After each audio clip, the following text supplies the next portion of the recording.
Celine Dion, who is... this is just... is really heartbreaking. Speaking about her battle with stiff person syndrome, and of course the reason you're seeing her talking a lot about this is there's a documentary that is coming out on Amazon Prime that is all about what she is going through and her battle to get back on stage. But there's something that she's going through that she talked about this morning on the Today Show, where she describes why it was painful for her to even hear her name at times. It's intimidating for me to say my name because I hear it a lot. Oh, this is Celine Dion. Oh, this is Celine Dion. And when you're not well, I didn't want to hear my name. I did not know who I was anymore because I'm not the person that I used to be. What did this disease take away from you? It didn't take anything away from me. I'm going to go back on stage, even if I have to crawl, even if I have to talk with my hands. I will.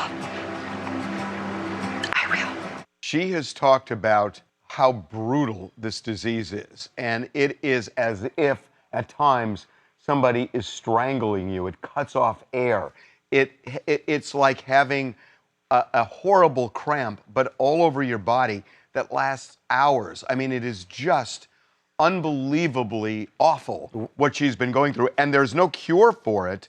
And she has good days, she has bad days.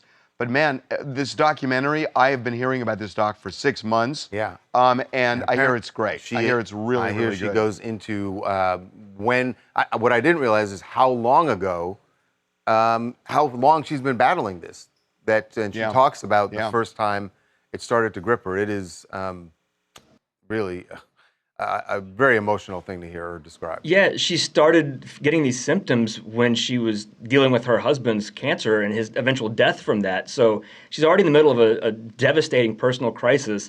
And then this starts, and she said she kind of ignored the symptoms because she was so worried about her husband. The whole thing is so sad, this statement of her about hearing her name, that you know that the physical pain of it, the professional loss, but the whole just loss of sense of self. You don't know who you are anymore because you're like, I'm this person now, but I've never been this person until just now. Yeah. The whole thing is so sad. It's so sad, and it also just at least reminds me, that health is more important than anything.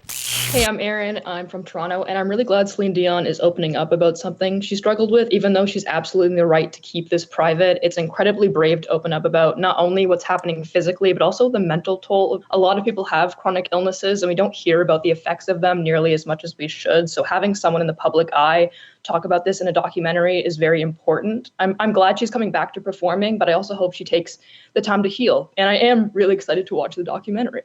I hear it's great. By the way, there's no plan yet on when she will come back. I mean, she's really struggling with this. We've seen her out a couple of times at hockey games. Which has been a positive sign. Right. And you hear how positive she is about it. It's remarkable. As she says that she wants to get on stage because she needs to, because singing is what she does. She needs to triumph over the disease that she's suffering.